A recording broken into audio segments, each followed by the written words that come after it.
So can you imagine being a minister and what are you going to say after that song? And my God, it opens the door to so much, it's beyond belief. Because I hear people come to me all the time and saying, I want this, I'm not happy, I'm not receiving this, I want more of this, I want more of this. And what's that about? They're not satisfied. They can't get no satisfaction. And so here's the other thing. As I tie this in, it really becomes clear to me that so many times people embrace what we teach, but they don't get what they want. And they're always saying, well, it doesn't work. And so I'm really going to take one statement today, and we're going to do a whole talk about one statement. And I wrote this yesterday. Our power to create is activated and gently and greatly enhanced when we persistently and consistently direct our thoughts, words, actions, and feelings toward a specifically targeted result. That statement is a mouthful, but that statement is the key to creation, to the key to the creative process in our lives. And the first thing is, you've got to embody the idea, our power. You can almost relate this to the prayer, Our Father. Think about that. When they talk about when the Catholics had the Catholics were the first ones to have the Our Father, then the Christians and the evangelicals, they modified it from that. But when they say Our Father, they were talking about that power which was within them. They were talking about from the biblical sense when Jesus said, it is not I, but the Father that does the work. So they were talking about the Father being the power. We're taking out the word. We don't need the word Father there. We're going right to the literal thing and saying, the power, our power, which is within us. Now keep in mind, that power that is within us, it's not us. It's a power within us that's everywhere present, always present, all the time, creating. And so when we embrace that, there is this power within us that's causing us to create whatever we focus on, we become free. Because we're no longer relying on anything outside of ourselves. That's really key here. Because now we have full responsibility for our lives. Not necessarily everything that happens to us, but we have full responsibility to how we react, respond to anything that happens to us. And so we go to this, our power to create. In other words, we speak. This is the power of creation when we speak. But it's not just speaking. It's the ability to think, have thoughts, speak, have actions that are associated with it, and then the feelings come on it. You see, you have to align the aspect of your thoughts, feelings, actions, and words. They have to be in alignment. They have to be congruent. They must be together. If they are not, the power within us that creates knows it and says, well, they don't really want it. You see, that's how the power within us responds. It responds that if we don't embrace the idea that we must be congruent with everything that we are toward what we want. Because what does it say up there? We must direct our thoughts toward a specific targeted result.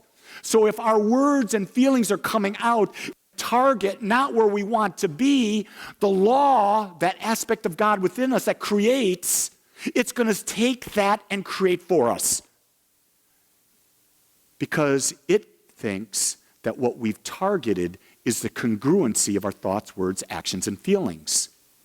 And so many times we have a lot of internal anger, we have resentment, we have unhealed past, and we talk about that all the time, of all these things going on. And when you got that and the feelings are behind it, see, the feelings are the juice. You know, a lot of people come into Agape and they understand affirmations and they start doing affirmations over and over again. And they go, Reverend Lee, I'm doing the affirmations. I'm doing them as much as you told me. Nothing's changing. And I said, but what do you feel? Because as you listen to him talk, you know that the feeling is not in alignment with the affirmation. See, that's the key. The feelings give it the juice. That's what makes it known. And when you feel something, you've already become it. You see, when you have a feeling toward anything, you've become it.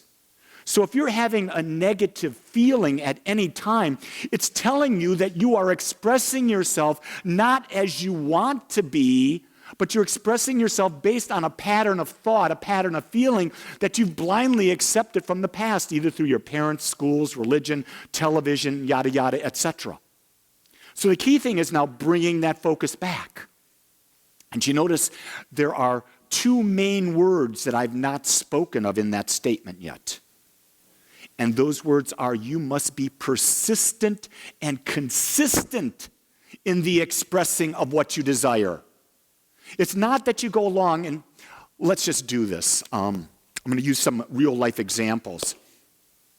In the gym the other day, and I'm really recommitted to building a temple. A temple so beyond that my wife can't even fantasize about it yet. It's such a temple.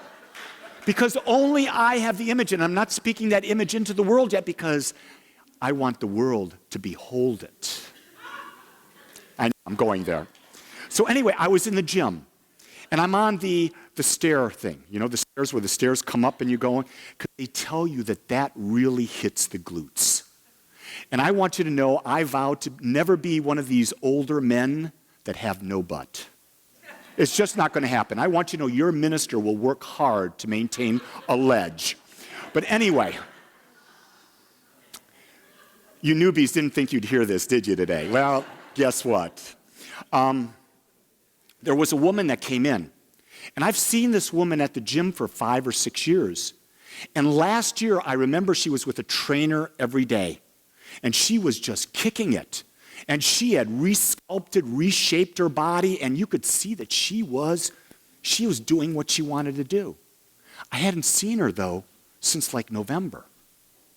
And I saw her the other day. And guess what? She didn't look the same. She went back to the old body, the body that she was trying to change. And I said, I wonder what happened there. Well, the first thing is that she might have had a short-term deadline, that she wanted to create it maybe for someone's wedding or a specific event, and that event happened. Or she forgot persistent and consistent. And you see, when it comes to our bodies and health, it's not that you're persistent and consistent for a month, 2 months, 3 months. You must be persistent and consistent for your whole life. Do you hear that?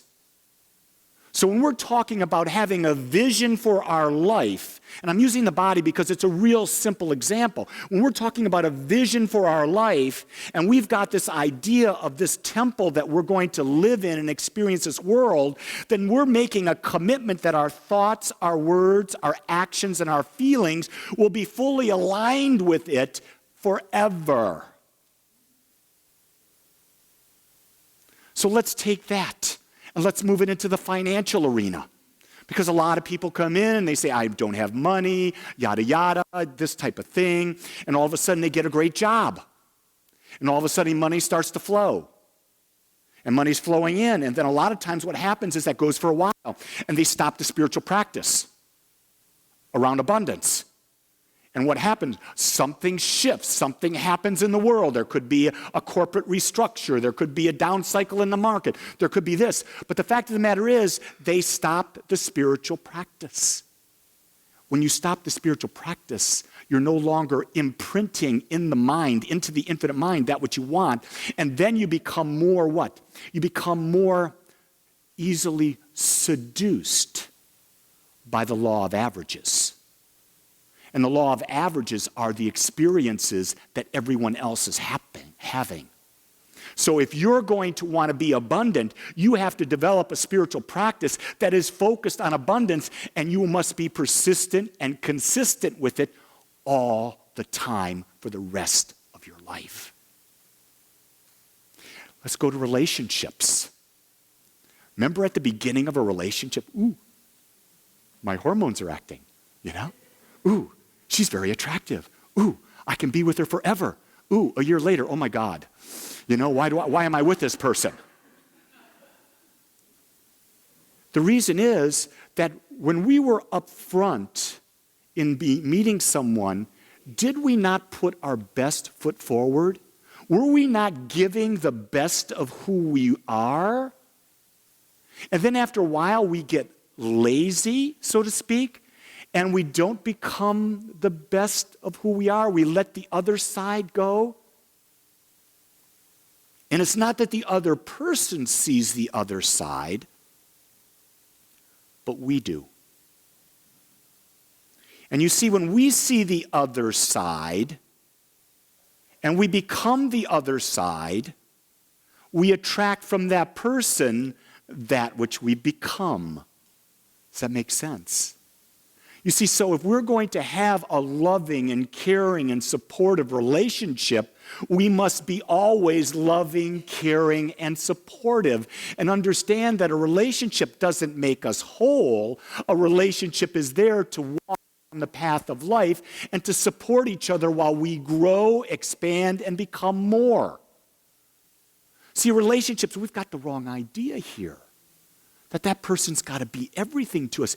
If my wife had to be everything in the world to me, oh my God, that poor woman. That's why I have many women in my life. I have prayer partners. Let me be real clear about that. I have prayer partners. So you're hearing that. Your mind's that went in the wrong direction.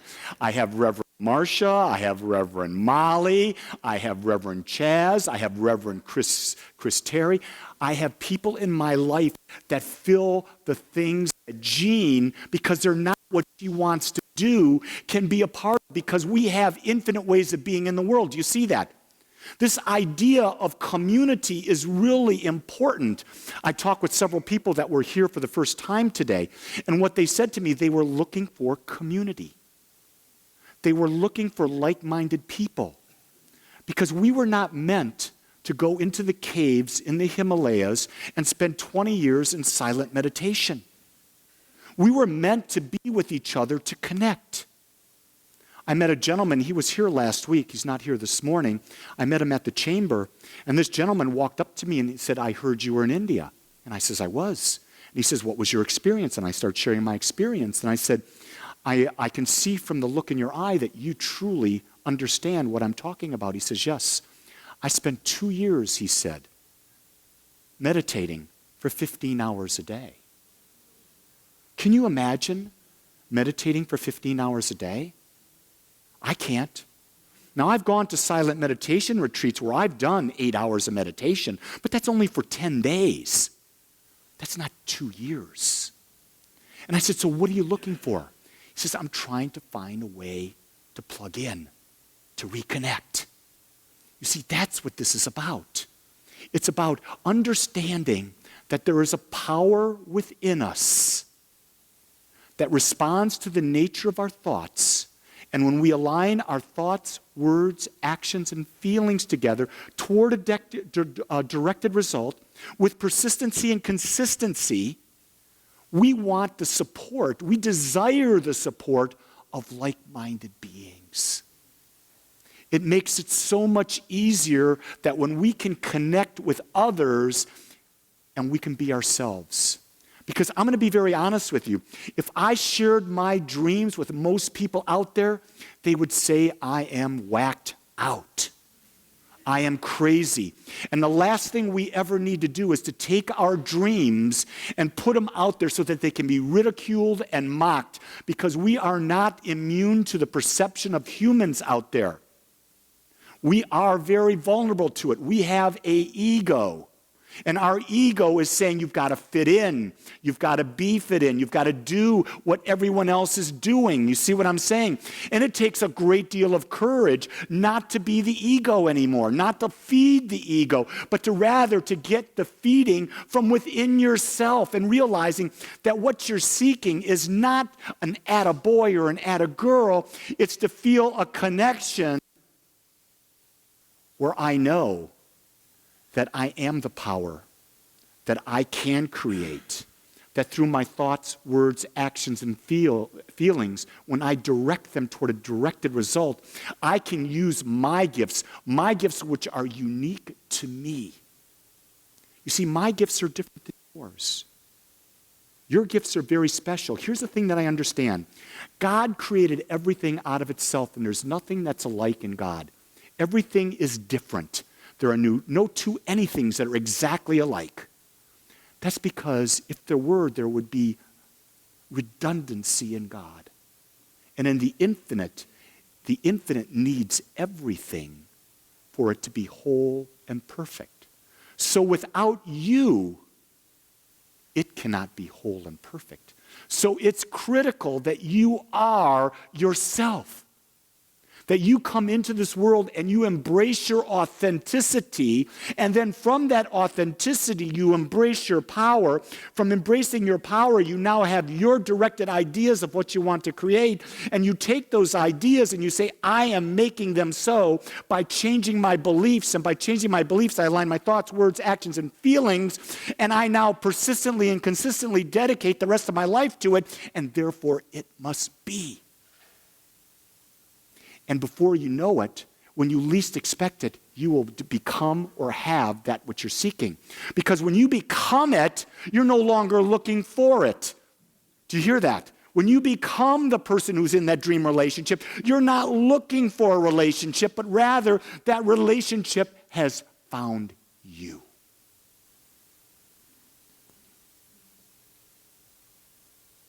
I have a dear friend who went through a trauma with a relationship. And in the trauma of the relationship ended. And I prayed with this individual, and I prayed and I said, what is your dream? What is it you want in this relationship? And they expressed to me everything they want, and I said, then that's what you become. You focus on that. And guess what happened? Without having to try, that relationship ended up right where he wanted it. See, when we use this creative power, it's easy. But when we have to force it, we have to work at it. We've got to grind at it. You hear people say, I'm going to grind it out. I'm going to do this. No. That's trying to force something to happen. It's as simple as, okay, we have the creative power over here. That creative power is everywhere present. It's always been, always will be. It's in us. It's in everyone. It's always responding to the nature of our thought. We don't create. It creates. We have no responsibility for the how, right? None. So we can let that go. We can let that go. Now, I am 100% responsible for my beliefs. That's where my power is. I am 100% responsible. So when I'm talking about building a belief, I'm talking about all of my thoughts, all of my actions, all of my words, and all of my feelings. That's building a belief. And then it's maintaining that belief through a persistent and consistent daily practice. The question is, do you want something in your life bad enough that you're willing to make that commitment? What is it in your life that is desiring to come forth right now that you desire to have that and make any commitment possible? Or are you just not there? And do you need a little bit more contrast? Because guess what? The universe is going to give it to you. It's going to dump on you like you can't imagine. And you're going to get it till you get the contrast. In AA, they talk about it. You cannot get anyone to come out of their addiction until they hit the bottom and they make a choice. Well, that's true about any addiction. That's the addiction of thinking that we are not enough. That is the single greatest addiction that we face every day. I am not enough. And we become so that we forget to do one thing. We forget to imagine a life that's greater.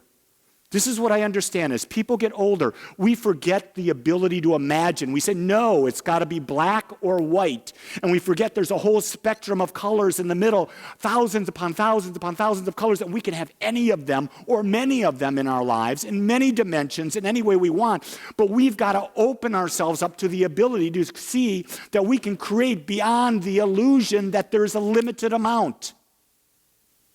That's the key. So a doctor will give someone a prognosis, and that's based on averages. But most people buy into the prognosis of the doctor, and they allow that prognosis to happen. No, don't do that. Most people say that relationships are hard and 51 or more % are ending in divorce. No, don't buy into the idea that that's true from this moment forward. No, there's a limited amount of money. There can only be so many people that have millions of dollars. No, there's an infinite amount of money. You could be the ones that have it. But you've got to be open to the idea. And then you've got to commit to the idea. There's a power and a presence within me that when I focus my thoughts in a directed way on a persistent and consistent basis, and I align my thoughts, words, actions, and feelings toward it, and I don't care what the world says, I am going to be me no matter what, I guarantee that my life is what I want. I guarantee that I've created my utopia, my palace, my temple, my perfect life. So what I want you to do this week, I want you to imagine what one thing in your life do you desire to have more of right now where there's a void.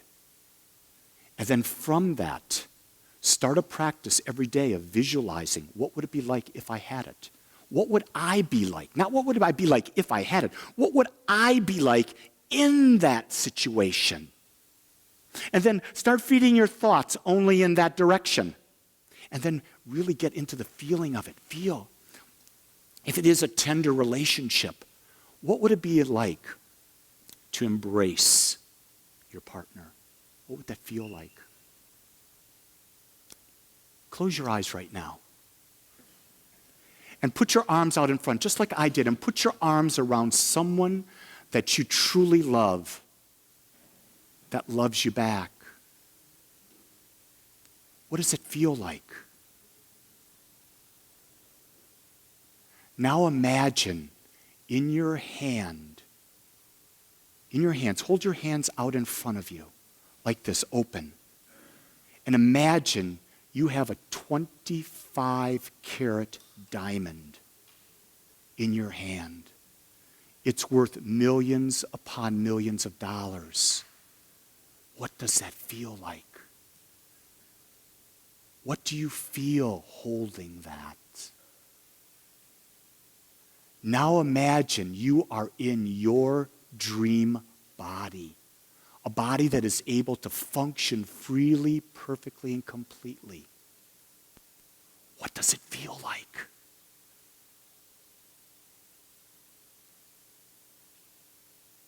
See yourself moving, jumping, laughing, doing all those things that you desire to do. Easily, effortlessly. Feel it.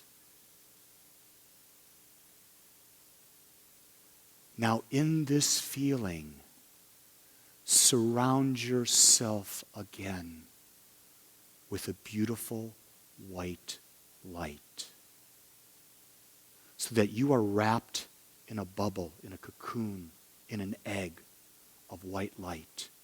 And what you are now doing is you are sealing in to your mental atmosphere the feeling of abundance, the feeling of health, and the feeling of relationships. It is from this place that you are now anchored in a sacred and holy commitment to yourself and the power within you. And if you so choose this week, start to live, breathe, and walk as the person living that dream. It feels so good. And so now, give thanks in your mind for the abundance. Give thanks in your mind for the loving relationship. Give thanks in your mind for your health. But most of all, give thanks for yourself, for your life, for everything that you've ever experienced, because it all makes you unique. and everything in your life is a blessing. So I call it good, and I bless it. I bless it because I know it is what life has brought forth. And so in that consciousness of gratitude, I fully allow myself to embrace me, to embrace you, to embrace these dreams, to encapsulate them, to place them into the mind that is the creative process, and know that it is done. And we, with confidence, knowing that our thoughts, words, actions, and feelings are now in alignment, we release it and we say together, and so it is. I want to thank you for joining us today. I'm so grateful that you took your time to watch or listen to this message. If you found this message beneficial, I would ask that you go to our website, agapecsl.com. Once there, click on the donate button and experience the joy of conscious and purposeful giving. Or if you would like, text your gift by simply dialing 972-532-6976. It is through your gifts that we are able to bring this message to you in the world. I would ask that if you like this message, to please subscribe to my YouTube channel under my name, Lee Wolak. Again, I want to thank you for joining me in the Agape community as we learn how to better self-love through conscious living.